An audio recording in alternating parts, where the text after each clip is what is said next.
Thought we'd have some fun here. We talk about Father's Day. Both Paul and I are fathers. A little bit different, Paul. I have three girls. You have three boys.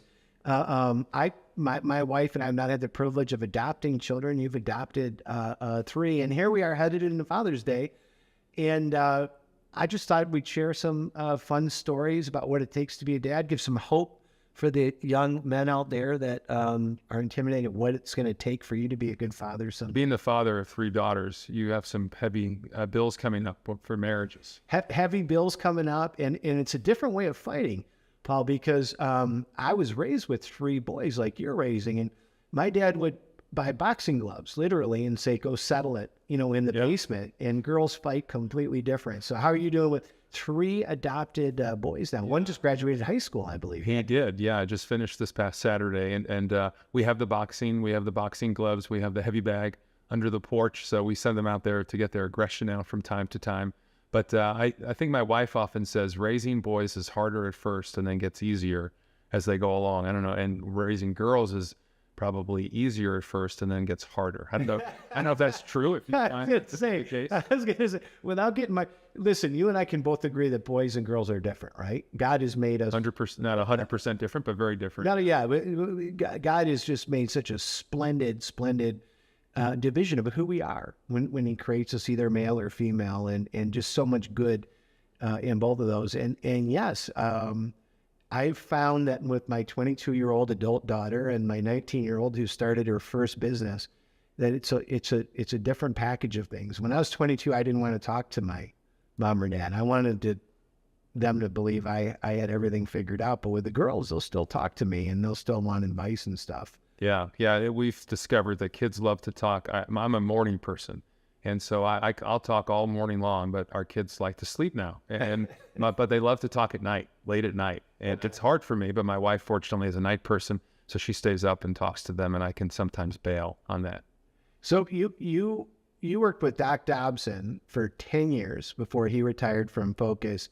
And you did research for him, and then you've gone on, you've adopted children. They're getting up there, graduating high school and everything. What do you think caught you by the most surprise? As we head into Father's Day 2023, what caught you by the most surprise of, wow, this is fatherhood? Yeah, I mean, I think it's certainly more work than I thought, but it's also more terrific than I thought. Growing up, I thought I want to be a catcher for the New York Yankees. I want to be a columnist in the Wall Street Journal. That's kind of what I wanted to do. And now I've looked back, and as the kids are aging, I'm realizing my dream should have been, I want to be a dad. I mean, that's how great of a profession it is to be a father. And I got to be around, as you said, Jim Dobson, and worked on books with him. It's different in academic, I mean, to do the research, but then to actually step into it and be parenting, it's obviously easier said than done. But he walked the talk, and certainly was a good example to me. And it was fun to get to dig into the research to show, that kids just do better when their dads are around. That's the bottom line. I mean, kids need their fathers, they need their mothers, but they especially need their fathers. And sadly, we're in a culture that a lot of our problems can be explained by the fact that fathers are either absent or not involved, not engaged. And, Paul, it's funny that you say it that way. I agree with you, first off, that our culture is declining this way. And what it seems like when fathers engage in selfish behavior, we want to either reward or explain that away in our culture. Instead of calling it for what it is. It's just selfish, behavior. And it's usually at the expense of a child. And I talk about that a fair amount because for the first 12 years of my marriage, until my oldest was 9, I was still living in addiction, and so I was not a good father, and so part of where I want to share is, having had, what would it have been, 9 Father's Days, while I was living in addiction, and now I'm having the blessing of having many more since I've been sober, is to, have a message for dads as we go on this weekend too, that, you don't have to be I'm still not perfect. I get stuff wrong with my kids all the time, but I agree with what you're saying, that the most relevant, important thing, my purpose in life, for people that are talking about that now, that it seems like everybody wants to change the world for other people where they don't live.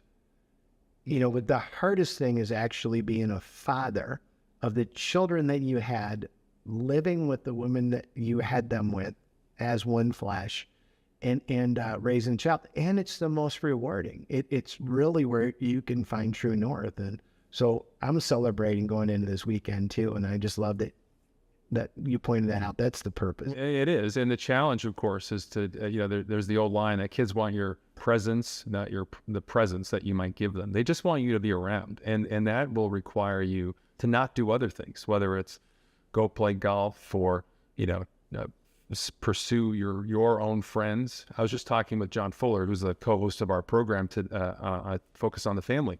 And we were talking about friends and the idea that, do you have a core group of friends as a guy? We hopefully all do, but we don't necessarily spend a lot of time with them because we're in the season of life with our kids. And you don't want to resent that. You want to enjoy the time with your kids because it's so fleeting, right? It just goes by quick, so fast. So you want to enjoy it and not just tolerate it.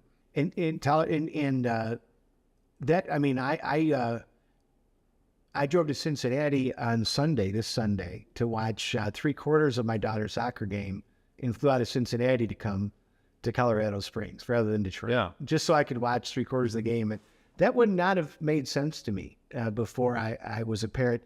Do you think that that's true for, a lot of people that might watch this now?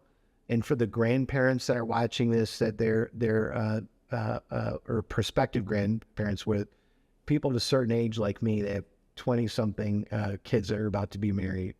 Are you hopeful about the future of fatherhood in America, or do you believe that it'll continue to decline? Well, I think for believers, we're certainly, the fact that you and I are talking about this suggests that we consider it a priority. And I think a lot of people, if they're watching this, it means they care about this too. So I'm optimistic. I think in terms of, the kids will always have this desire to know their parents, to spend time with their parents. It's up to us to make it so inviting and so interesting that they want to continue to come back, and so that might mean when you don't want to go to the park with your kid, you should still go, assuming you can fit it into your schedule. There are people who talk about quality over quantity a lot in parenting. I don't know if I'm such a fan of that. I agree, I've even had Christian ministry leaders say to me, you can't balance your time. You just have to take the time you have and do the best you can with it. Well, kids don't really operate that way. Kids really want your presence in their life. It's laying down on the bed at night with them if they're little enough and just talking with them about this, that, and the other thing. It's going to the park. It's, planning that special time, if it's a vacation. Take your vacations. Yeah. I think about it in terms of there's only about, 18 summers in a child's life. By the time they get into their teens, they're working, they have camps and things like that. That goes pretty fast. So enjoy it when you have it. Absolutely. And I remember with what you're saying, Doc Dobson helped save our marriage and helped me be a better father with I believe it was one of his first books, if not the first one, called Strong-Willed Child. Oh, yeah. And our first child, very strong-willed, she still is, graduated from Michigan State. And he talked about it, that your children have nothing better to do with their time than to watch and observe everything about you and try to master it. And I'm paraphrasing. Yeah, no, he would say, but what he's saying, and I thought he's right. And then as I watched her, she was, I think, 3 or 4 when we bought the book, because we weren't communicating well. We weren't getting her to go to bed and stay in bed and stuff. And then with her 2 sisters, and I thought that's true. They're so amazed by us, and they want to be everything that we are and more. And to back up what you're saying, when I worked for a decade at Prison Fellowship, that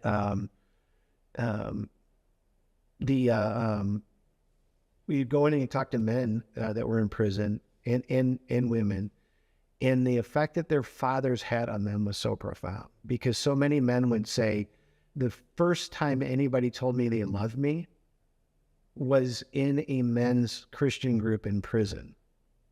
That's and that's a majority. If you ask the men, what kind of love, or with the women, what kind of love did you experience from your father or from the men in your life? It's a very hurtful, punishing brutal, and so the effect that we have on people is so profound, in every moment of their life. And I just love that our country is spending the time to recognize the importance of fathers, and I think it's important for us as fathers too not to blow it off, and to accept the holiday of Father's Day as well, because even if we don't think we did anything special, I think it's important for our culture to represent the role fathers do, don't you? Yeah, I do. And as a dad, the two greatest things you can do for your children is to love their mom. That's the first thing Amen. you can do. Love their mom, and then spend time with them. If you do those two things, you're already way out ahead of the curve. And, you're going to make mistakes. We all make mistakes.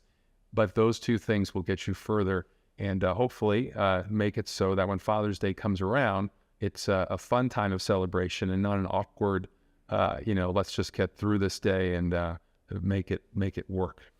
Absolutely, absolutely. And for the fathers, you heard about my background, Paul. It can get better, even if you don't live your life the way that you have up until now. With this Father's Day and this year before us, we can always, at least that's what I'm going to do, is try to double down and ask the Lord for help in being more present with my kids. I pray that a lot, Paul. Help me be present today, not in the future, not in the past, but right here. Yeah, put your phone down. Put my phone down, be with my kids, right. and to be able to listen to them when they come with their problems and with their hopes and their dreams and their fears. And I think this is a really profound time for us to be available to our kids, because there is so much uncertainty in the world today. Yeah, no, that's great. And thanks for bringing this issue to the forefront, because this is an important issue. It may be the most important issue in terms of culturally speaking. Thank you. And thanks for being with us today, Paul. My pleasure. Thanks, and God bless you all, and happy Father's Day to all of you watching this at home.